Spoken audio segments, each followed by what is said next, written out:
Hi, my name is Jill Whalen, and this is my new show. It's called Victim of Thought, the show.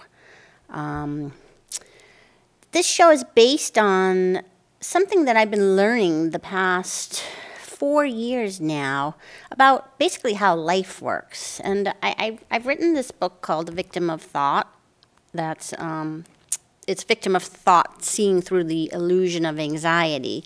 And so a lot of this is sort of based on that, my journey with helping my own anxiety and addictions and lots of other things in my life, relationships. So this show is going to be basically talking about that stuff in ways for you, the townspeople in Ashland, to also maybe have less stress in your life, less anxiety, and just feel better overall.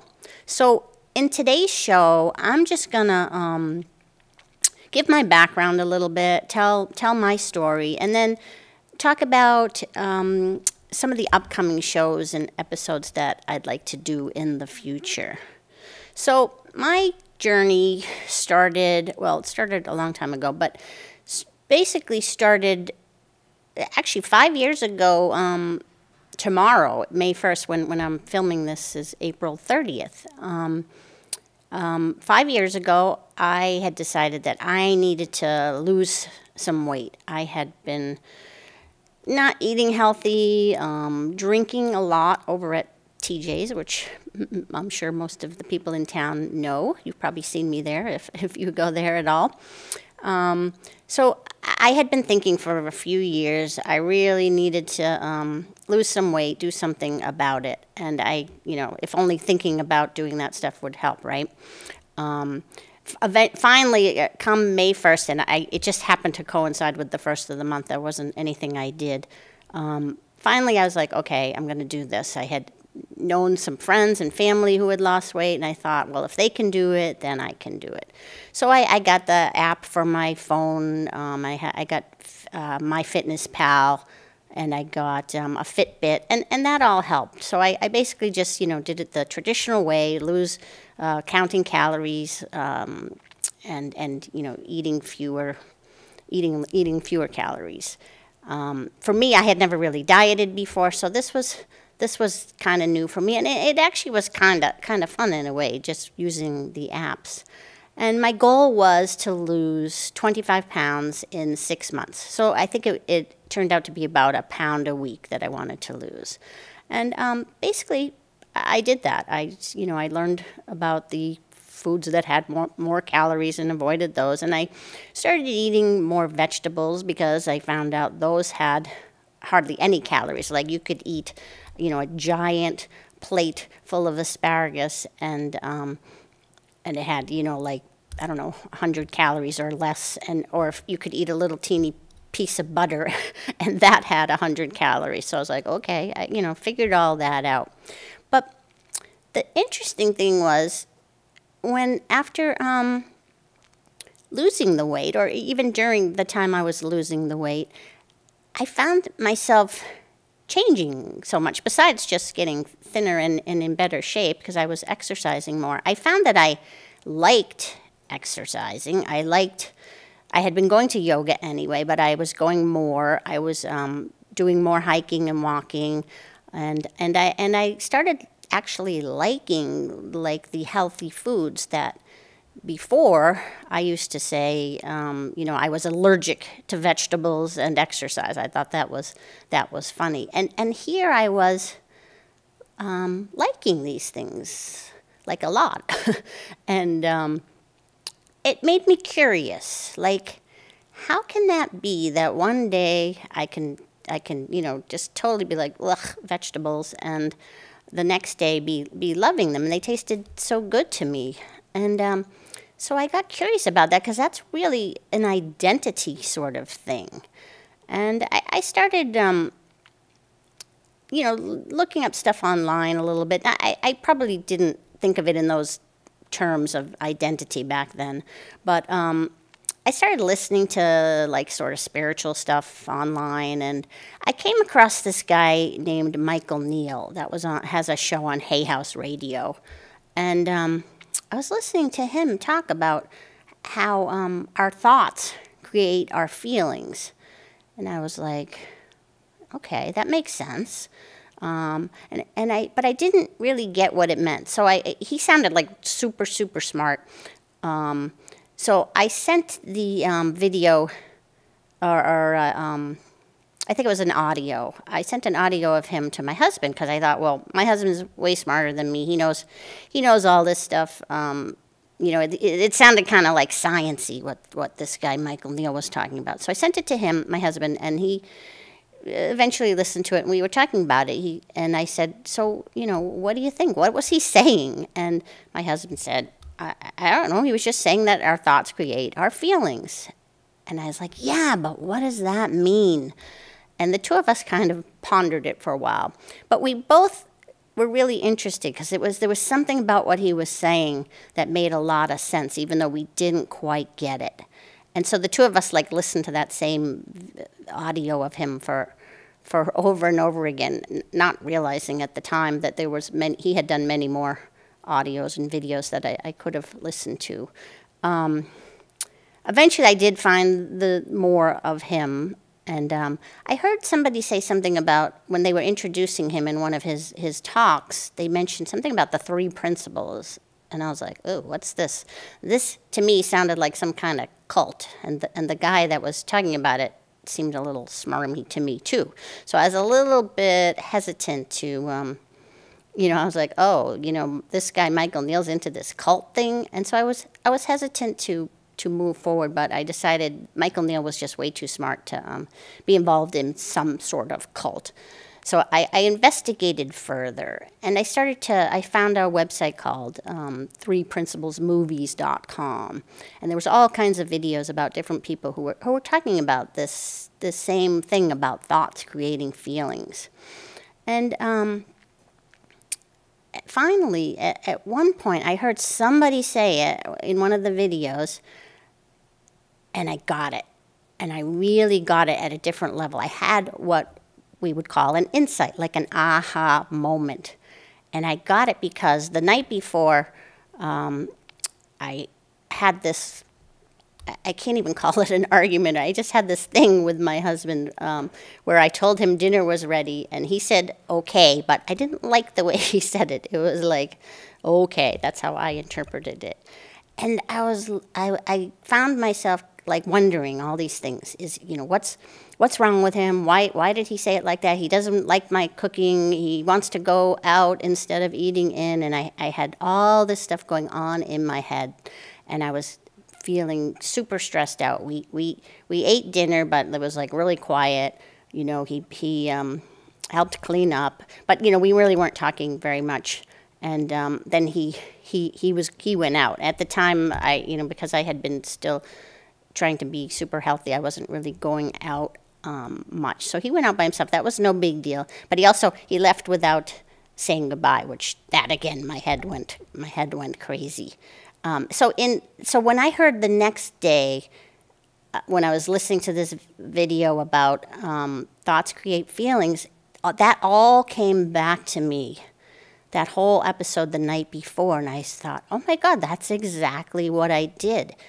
I created all those feelings in me the whole night. I was, anxious and upset, and until finally I settled down and decided just to play a game or whatever it was I did, and it was so cool to have had that happen to me and see it was my thoughts creating my feelings. It wasn't my husband creating my feelings. And this sounds like a very small distinction, but it's actually huge when you see it. When you see that all of life is us creating our experience of it, which is what I saw then with that one little insight, it changes everything in your life, because when we realize that it's us creating the experience, not other people, we're not and can't be a victim to what's going on around us. So it feels like, my husband can upset me, or my boss could upset me or whatever, and make me anxious or scare me or anything like that. And it's a subtle difference that it's really my thoughts that are doing that. And knowing that, it's amazing what it does. So for me,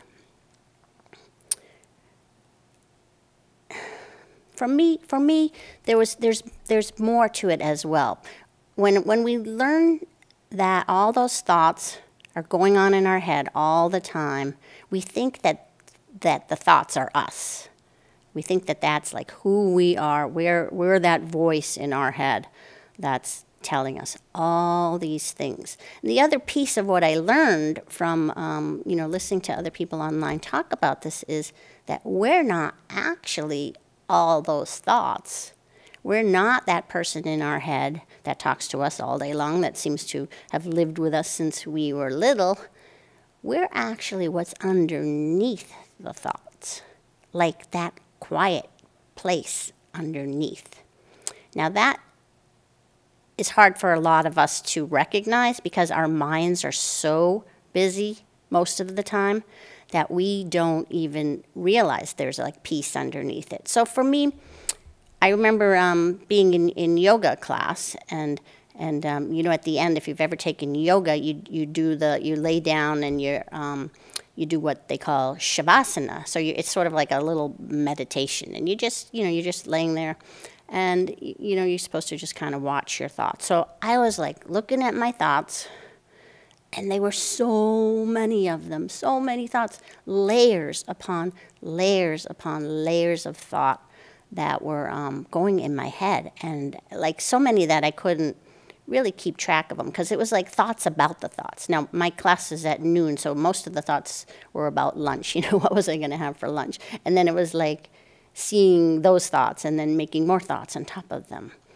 And so basically what I observed in yoga class was that all that stuff was going on in my head. What I didn't realize at the time, and what most of us don't, is that noise in our heads is going on, all those layers of thought.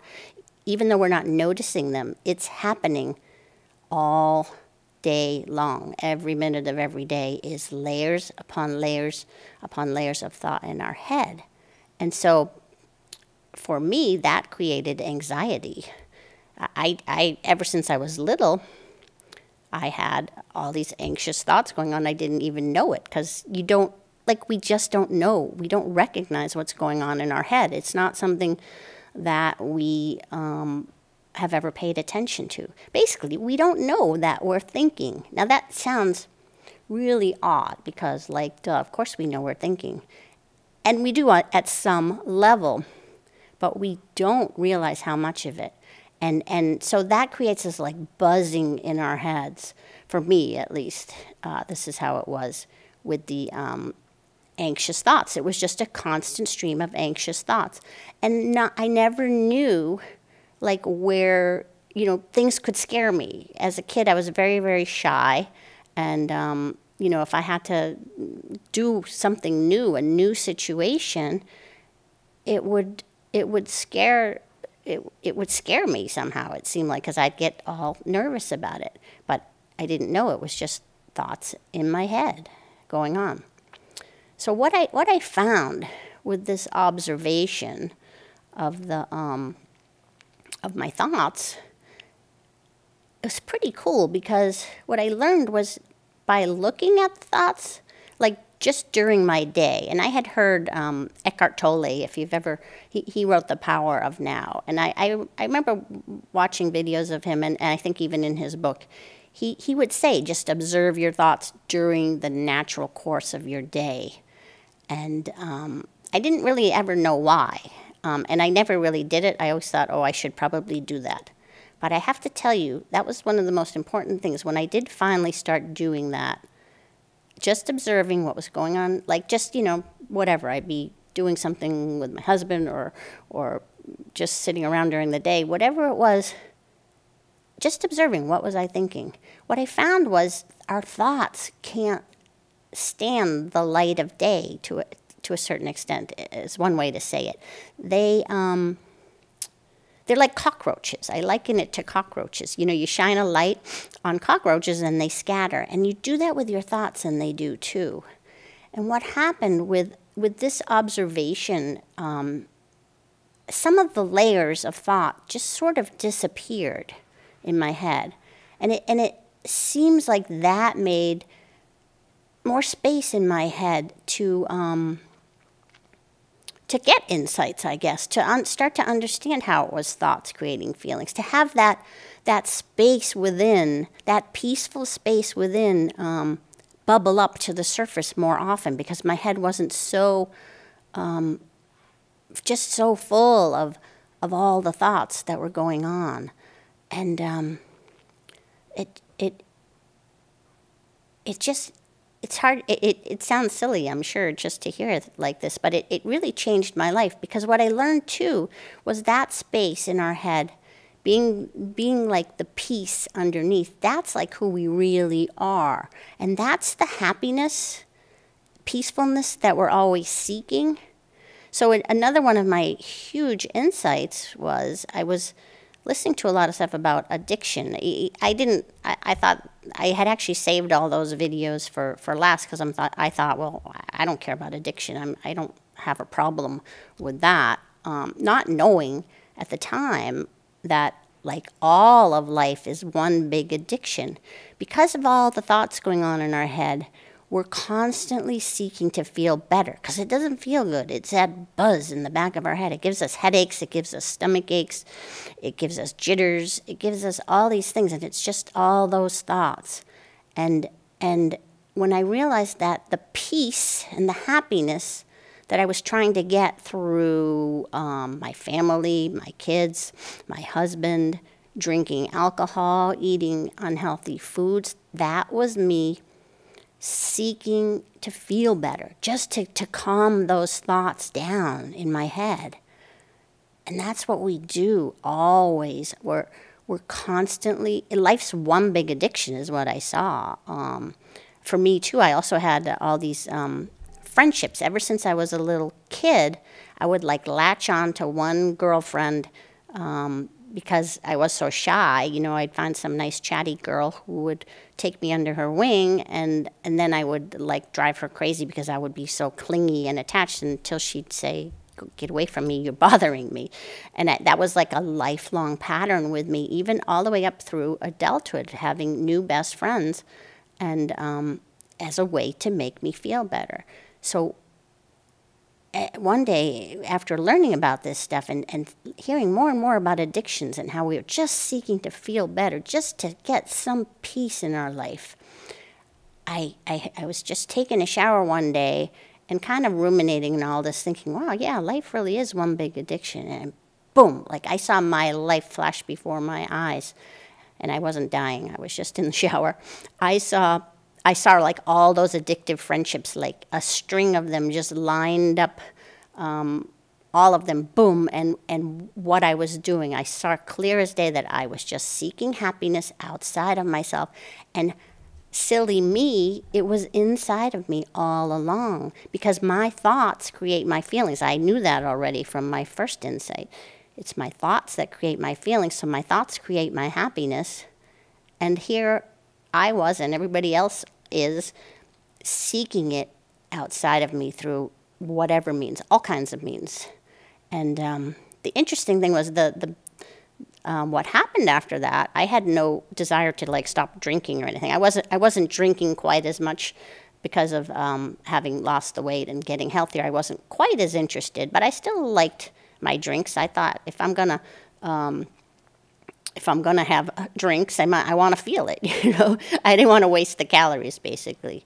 So, but what happened after I had this insight was suddenly I had no interest in getting that feeling, that buzzed feeling we get from drinks. I still would have a glass of wine with dinner or a drink or whatever, and I still do now, but I had no desire to get drunk or feel that. And honestly, this was maybe 3 years ago. I have not gotten drunk, or if I even start to feel a little bit of buzzed, I have to put the drink away. I don't want it. And that just happens naturally. And that is what is so cool about this understanding. And that's all this is that I'm going to be talking about in this show, is this understanding, with the basis of it being that it's our thoughts that create our feelings. And that's like what it stems from. That's like if you catch on with that one little thing, and that our thoughts, that it's what's underneath the thoughts is what we're seeking all the time from things outside of us. If you catch on to those few things and just get an insight from your own life, you will be shocked at how your life changes. My head is so much clearer now, and I think that's why I have no desire for the alcohol, because I don't need to clear the thoughts out or to feel less anxious. Like even, doing this, like I was a little bit anxious still today about this, more because I knew I had to wear makeup and I don't wear makeup, and I was more thinking about that. But I didn't really know exactly what I was going to say today, and I felt the anxiety, but I didn't really care because I know it's not me. It's no big deal. So a lot of this is learning to just be comfortable with uncomfortableness. And so in future shows, I'm going to talk about some of the stuff in more detail. Now, I have a blog at whatdidyoudowithjill.com, which is where I originally started writing actually, it was even before I learned this understanding. It was when after I first lost weight, and I just lost interest in my old business that I used to have, and I just decided to retire from that, and just focused my attentions on just being a healthy person and living my life that way. And so for future shows, we're going to talk some of the things. I have some friends in the area who also have the same understanding. So on some of the shows, I'm going to bring some of them on, and we'll have discussions, about relationships and things like that. But some of the ones for myself, what I found is, I just got my notes here so I can remember. I'm going to talk more about like becoming aware of our thoughts, because to me that was like the thing that enabled me to be able to have insights into just the way the world works and the way I worked. So that may be a show in itself, maybe not. I mean, it's hard to say how long these things will go. Something really key that I found is that it's when we know that it's our thoughts that cause us to feel bad, not other people and situations. Like, it changes our relationships, and this is really difficult for a lot of people, and even me too still. I mean, I have to say I get tricked by my own thoughts all the time and believe that, my husband can cause me to feel a certain way, or my kids can cause me to feel a certain way, or whatever. So it's so easy to still fall into that trap, because that's the way the world works. But what I'm going to talk about in some of the future episodes, how understanding this changes your whole life when we know this stuff. Something else will be, once we know that our thoughts are causing our experience of life, what's another twist on it that's super helpful is seeing that it's the same for everybody else. So when you start to see that your husband, let's just say, is feeling his thinking, and that's why he's acting the way he is, like, it's a game changer, because you don't take it personally anymore. Like, for me, if my husband acted a certain way, I'd be like, what did I do? Why is this happening? And I would be doing that. But now I know he's just feeling his thinking in the moment, and nothing. I can't actually make him mad or sad or whatever. No, we don't have the power to do that to anybody else. So knowing that gives me more compassion for other people, because I see, oh, well, of course they're acting that way. They're thinking in the moment. And if people are in a low mood, they're going to act in a low mood. They're going to act out that way because they're just trying to feel better too. So that'll probably be another show as well.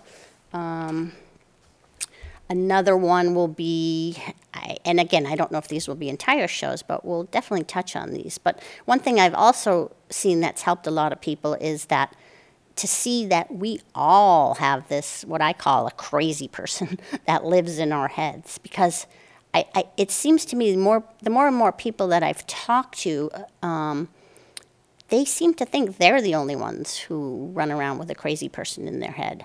And that alone causes them lots of distress. So knowing that they're not alone, that everybody has that, is really, really helpful. So I'll talk more about that in future episodes. What else? Talk about how happiness really does come from within.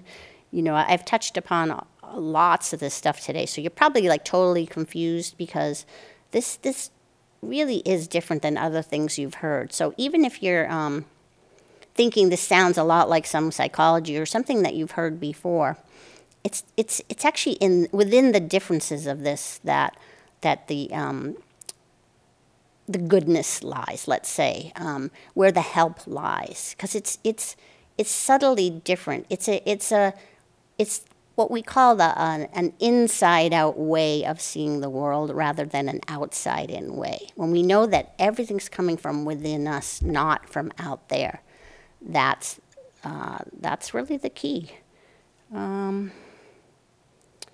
I'll talk about in future episodes that we all have this inner guide within us that we can rely on to lead us, and as opposed to that crazy person in the head. And the more and more that we rely on that, rather than the crazy person, the better our life will be overall. So I guess, that's pretty much going to be it for this show. I hope this makes sense. I've set up an email address at jill@victimofthought.com that you can email me questions about this, comments, anything you want. If anyone wants the book, I have some copies. I can give you an autographed version. They're like $5.55 on Amazon, only $1.99 for the Kindle version too.